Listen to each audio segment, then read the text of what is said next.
At my dad's birthday party, my name tag said the disappointment. My stepmom laughed. Well, it's true. So I stood up, clinked my glass, and said, "I'd like to make a toast to the last time you'll ever see me." Dad choked, but the real shock came when I walked out the door and left behind one Fina.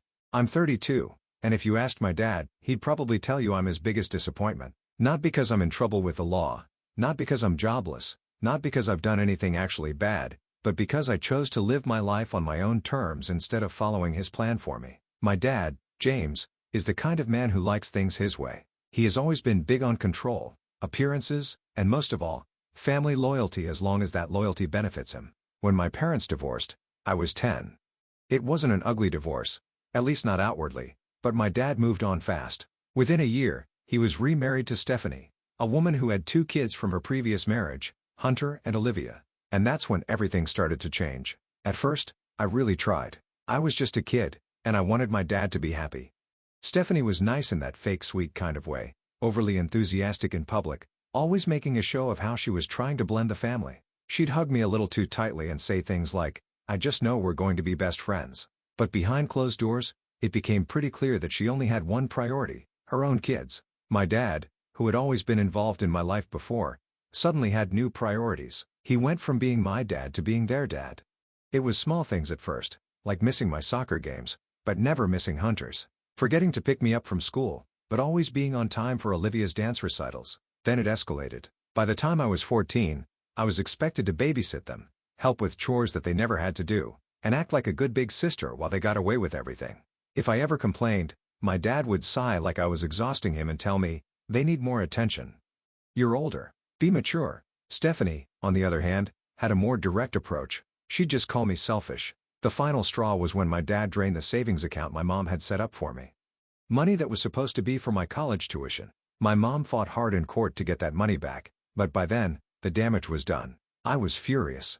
I barely spoke to him my last year of high school. And when I left for college, which I paid for on my own, I only came back for the occasional holiday. Years passed, and my relationship with him never really recovered. I still got invites to family events, but they always felt more like an obligation than a real effort to see me. I could tell that to my dad and Stephanie. I was just the difficult child who refused to play happy family. Hunter and Olivia, on the other hand, were the golden children, which brings me to my dad's birthday party.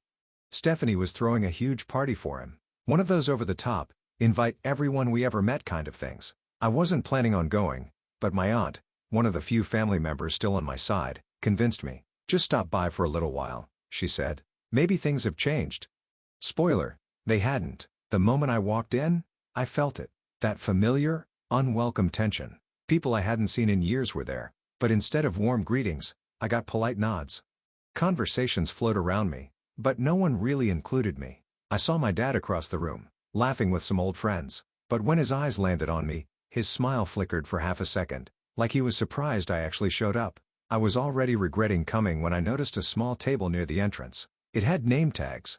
Stephanie had done this before at past events, claiming it helped people mingle. It was her thing. Most of the tags were normal. Uncle Mark, Cousin Rachel, Neighbor Tom. And then I saw mine, and I froze because my name tag didn't just say my name. It said something else, something that made my stomach turn. I picked it up, staring at it, and from across the room, I heard a familiar laugh. Stephanie's. She was watching me, a wineglass in hand, an amused little smirk on her face. I clenched the name tag in my fingers, heat rising in my chest. This was not going to go the way she thought it would. I stood there for a moment, gripping the name tag between my fingers, my brain taking an extra second to process what I was looking at.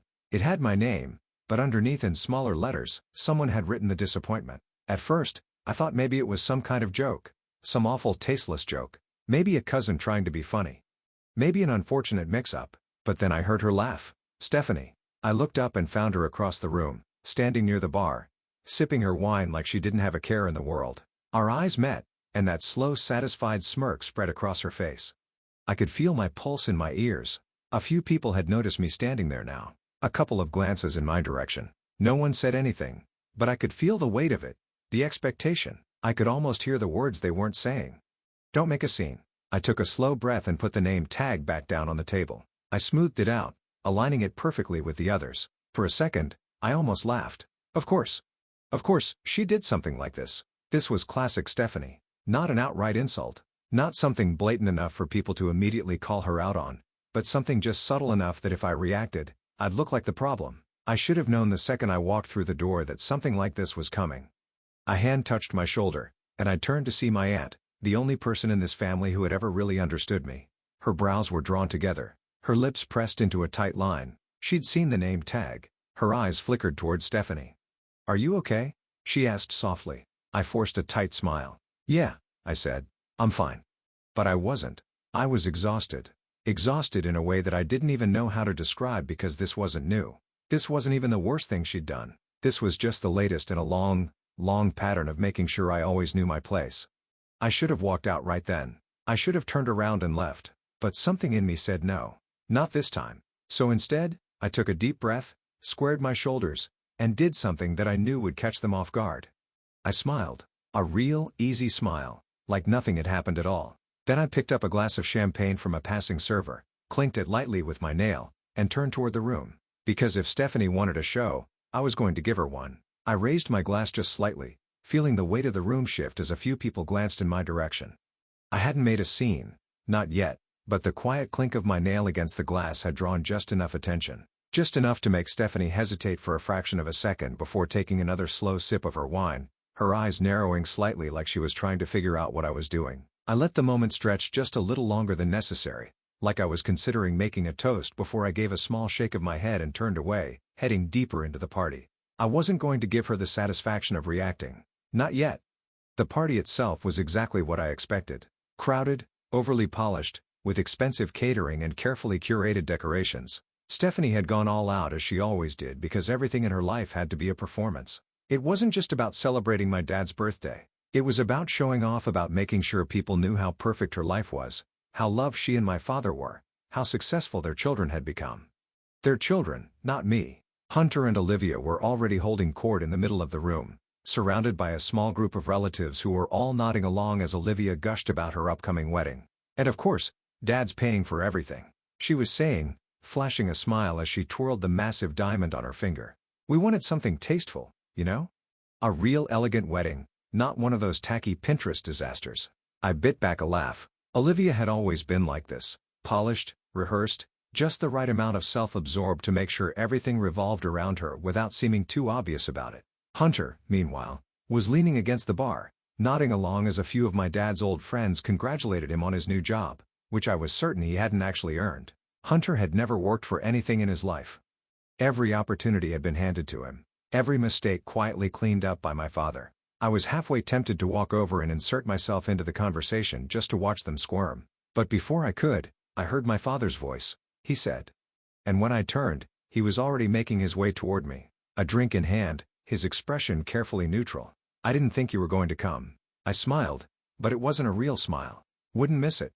He nodded, glancing at the room around us before looking back at me. "You've been keeping busy, I hear." There it was. The polite, careful way he avoided actually asking anything about my life. The same way he always did. I nodded. "Yeah. Work's been good. I bought a house last year." His brow lifted slightly. "A house?" "Yep." He took a sip of his drink, not asking anything else. That was the thing about my dad. He hated when I did anything that made it impossible for him to see me as the failure he always thought I'd be. Every time I did something on my own without his money or his help, it chipped away at the narrative he built around me, the one where I was lost and selfish and immature. He didn't like that. He much preferred the version of me he could shake his head at, the version he could talk about in pitying tones when people asked about me. I could feel him searching for something to say, some kind of subtle dig. But before he could, Stephanie's voice cut through the conversation like a knife. "Well," she said, stepping up beside him, her smile all teeth. At least she finally did something responsible. And just like that, I felt the heat rise in my chest again. I turned to her, and she was beaming like she was just so happy to see me, but I knew that look. I'd seen it 100 times before. Stephanie was the kind of person who could insult you to your face. And if you got upset, you were the problem. She was just joking. You were too sensitive. I should have walked away. I should have let it go, but I didn't. Because something about this night, about this whole thing was sitting wrong with me. Maybe it was the name tag. Maybe it was the fact that my dad had barely spoken to me before finding a way to brush me off. Maybe it was the way the entire room was filled with people who had never really been my family. Whatever it was, I was done. I turned to Stephanie, tilting my head slightly. "You know, I was going to let it go, I said, voice light, but I have to ask whose idea was the name tag. I saw the flicker of something cross her face. Just for a split second. Oh, come on, she said, laughing. You always take things so personally. It was funny. I nodded. Right? Hilarious. She shrugged, sipping her wine. You know, if you spent less time being angry all the time, maybe you'd be. I held up a finger, cutting her off. Actually, I said, voice calm. I think you're right. Her eyes narrowed slightly. About what? About making a joke, I said, turning slightly, raising my glass. Because now that I think about it, I have a joke too. She blinked, caught off guard. My father shifted uncomfortably beside her, and then I smiled. Slow. I'd like to make a toast. And just like that, the room started to go quiet. Not all at once, not immediately, but conversation started to die down as people turned toward me, curious. Because people love to toast, especially an unexpected one. I could feel my father tense beside me. Stephanie let out a small laugh, shifting her weight like she was trying to brush me off. Oh, come on. You don't have to. I held up a hand, still smiling. No, really. I insist. The weight of the room shifted as more people turned toward me, curious murmurs rippling through the crowd. A few guests grabbed their drinks, ready to indulge in what they assumed was just a lighthearted toast. They had no idea what was coming. Stephanie's smile had tightened at the edges, but she was still playing it cool, still holding on to the idea that I was the same person she'd always known. The person who swallowed every insult, who let things slide, who never really fought back. My dad, on the other hand, wasn't so composed. He knew me better than she did. His grip on his glass tightened, and for the first time all evening, he looked directly at me, not through me, not around me, but at me. I let the silence stretch a little longer, letting the anticipation build before finally raising my glass. To my father, I began, my voice light, almost conversational. And to Stephanie, of course, because without them, I don't think I would have learned one of the most valuable lessons of my life. I paused, taking a slow sip of my champagne. Stephanie let out a small, breathy laugh. Oh, boy, here we go. A few people chuckled. They thought this was banter. They thought I was about to say something self-deprecating. Maybe poke fun at myself, smooth things over like I always did. I smiled. No, really. I mean it, because I think we often learn the most from the people who challenge us, don't you? I turned my gaze to my father. Dad, you always told me that family is supposed to build each other up, that we should support one another, celebrate each other's successes. My father's throat bobbed as he swallowed, his grip tightening on his drink. He didn't like where this was going, and I used to believe that, I continued. I really did. But then, somewhere along the way, I realized something. The room was almost completely silent now. Stephanie's fingers were curled so tightly around the stem of her wine glass that I half wondered if it would snap. I set my glass down gently on the table beside me. I realized that for some people, support only exists when you fit into the version of yourself they want you to be. That as long as you play the role they've written for you, whether it's the golden child or the black sheep, they'll keep you right where they need you. And if you step outside that role, I exhaled sharply, shaking my head. Well, that's when they show you how they really feel. I heard a few uneasy shifts in the crowd, people glancing at each other. Olivia looking at my father, waiting to see his reaction before deciding how she should feel. I saw Hunter smirking, like this was all just entertainment to him. And Stephanie? She was still smiling, but her knuckles were white. I used to think that if I just proved myself, if I worked hard, if I was successful, if I played by the rules, you'd see me differently, I said. My voice softer now, but no less steady. But I get it now. It was never about me. It was never about what I did or didn't do. Stephanie opened her mouth probably to cut me off, but I didn't let her. I turned my attention back to my dad because at the end of the day, I was never supposed to succeed. Was I? His expression flickered just for a second. I let that hang in the air before I exhaled, rolling my shoulders back. But I did. I built something for myself. I made a life that has nothing to do with this family. And let me tell you, it's been the most peaceful, fulfilling thing I've ever done. I could see the questions forming on people's faces. The doubt, the curiosity, because they had no idea what I was talking about. I was done letting them believe the version of me that Stephanie and my father had carefully crafted over the years. Stephanie let out another forced laugh, trying to regain control of the room. Oh, come on. This is ridiculous. It's just a name tag. I turned my gaze to her. You're right, I said smoothly. It is, but it's also a pattern. A lifetime of moments just like this. Little digs, little jokes, little ways of reminding me that no matter what I do in your eyes, I'll always beat the disappointment. My father finally cleared his throat, stepping forward slightly. That's enough. I met his gaze head on. Oh, I agree. It is enough. And then before anyone could process what was happening, I picked up my glass again.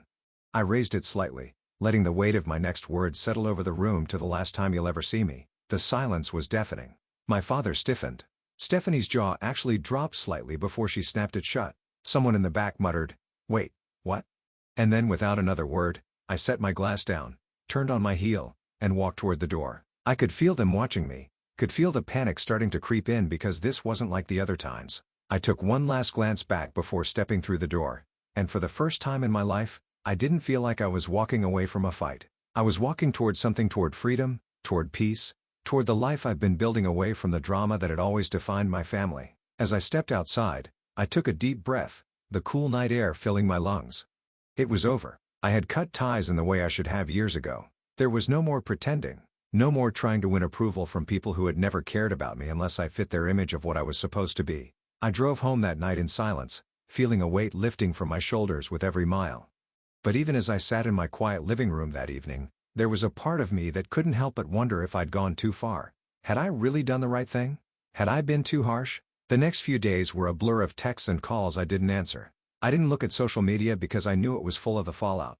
I'd walked out on my dad's birthday celebration. I had publicly humiliated him and Stephanie, his wife, my stepmother, who I had always felt was trying to push me aside in favor of her own perfect world. The family group chat was blowing up with messages, but I stayed silent, unsure if I could even face the confrontation that would follow. Finally, I got a text from my aunt, the only person who seemed to understand me, asking if I was okay. I didn't know what to say.